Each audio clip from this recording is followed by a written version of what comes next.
Bienvenue à ce briefing d'actualité sur Maroc 24 où nous vous apportons les nouvelles les plus marquantes de la journée. Aujourd'hui 11 juillet 2024, nous avons deux actualités à vous présenter. Commençons par l'Algérie où le président Abdelmadjid Tebboune a subi une véritable humiliation à Tizi Ouzou. Lors de sa visite, la population locale a complètement boudé sa présence. À cela s'ajoute le décès de l'ancien sénateur américain Jim Inhofe, connu pour être le plus grand lobbyiste du mouvement aux États-Unis. Sa disparition signifie que la milice du Polisario perd l'un de ses soutiens les plus influents à Washington. Restez avec nous pour plus de détails tirés des sites Le 360 et S-Press. Algérie, Tebboune humilié à Tizi Ouzou, où la population locale a totalement boudé sa visite. La phobie des manifestations, en général, et du réveil de celle du Irak, en particulier, a pesé de tout son poids sur la visite effectuée ce mercredi 10 juillet, par le président algérien, Abdelmadjid Tebboune, à Tizi Ouzou.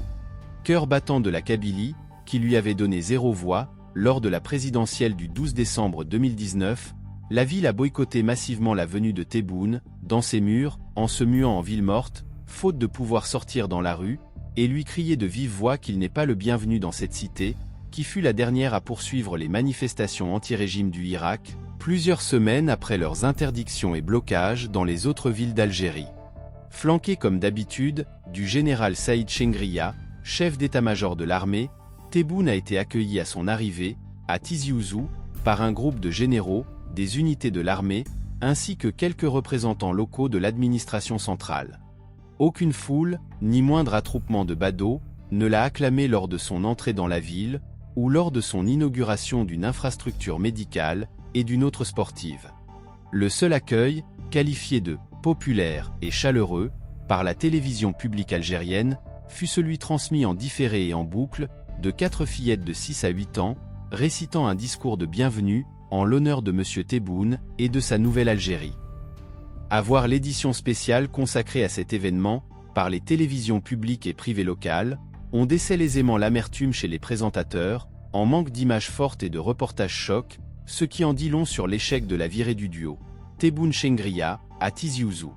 Même les rares habitants locaux, sollicités par les micro-trottoirs de la télévision publique, ont peiné à cacher leur gêne d'apprendre que Tebboune a débarqué, à moins de 2 mois de la prochaine présidentielle, dans leur ville, dont plusieurs fils ont été tués, ou croupissent encore en prison, pour avoir dénoncé l'illégitimité du régime et des généraux.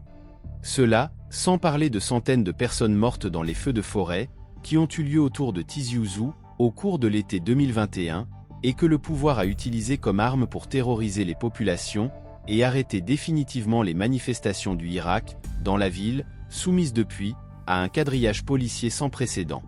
Cette situation a laissé de profondes blessures dans toute la Kabylie, et en tenant à visiter Tizi Ouzou, Abdelmadjid Tebboune voulait faire semblant de tendre la main aux Kabyles, que le régime d'Alger n'a cessé de stigmatiser à travers des actes et propos racistes. Le président projetait surtout de faire de cette visite une fin en apothéose de son très terne premier mandat, en vue d'annoncer à l'occasion sa candidature pour un autre quinquennat d'échecs à tous les étages.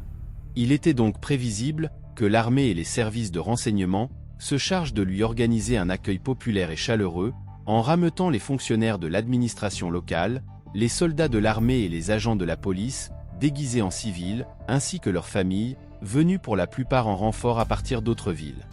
Des bus ont été ainsi affrétés, pour peupler l'une des artères de Tizi Ouzou, par une population qui n'y habite pas.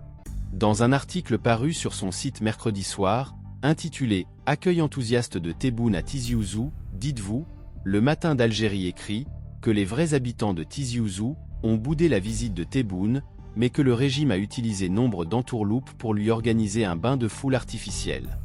Il y a d'abord ces lettres de réquisition envoyées à tous les fonctionnaires de la wilaya, leur intimant l'ordre de se déplacer à Tizi Ouzou, pour participer à l'accueil du chef de l'État. Mais comme cela ne suffisait pas, et que les collégiens et lycéens que les autorités ont l'habitude de faire sortir pour applaudir le président, sont en vacances, il fallait trouver des renforts ailleurs. D'où ces dizaines de bus remplis d'habitants de wilayas limitrophes, mobilisés par les walis, pour remplir les rues de Tizi Ouzou, que les véritables habitants ont boudé, ajoute le média, qui précise que toutes ces manigances n'ont pas pu combler le vide sidéral des rues de la ville des Genêts, durant le passage de Tebboune et sa compagnie.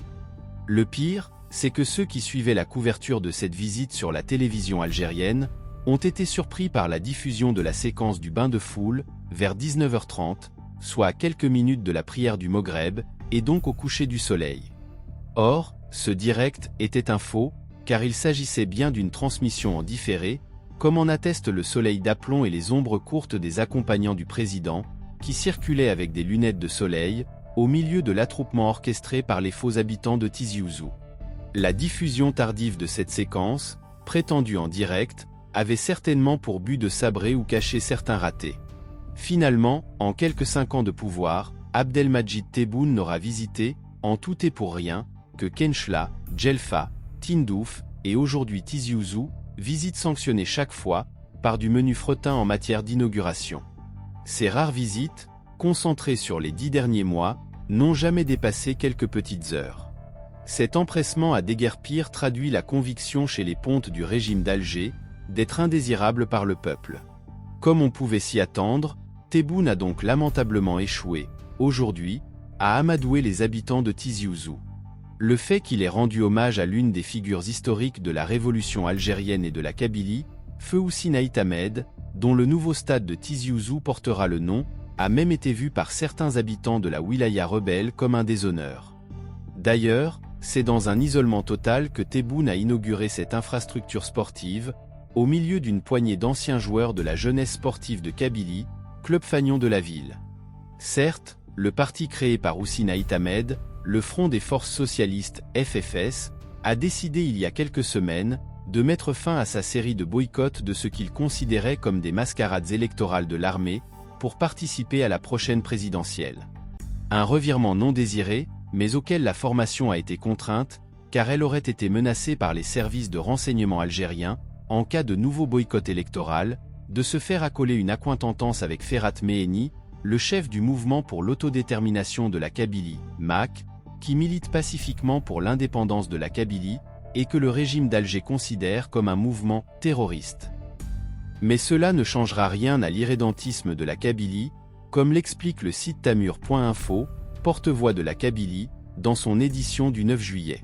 Selon ce média, si Abdelmadjid Tebboune a longtemps et logiquement hésité à se rendre à Tizi Ouzou, c'est parce qu'il n'est pas encore remis de son humiliation de 2019, où il a obtenu 0 voix à travers toute la Kabylie.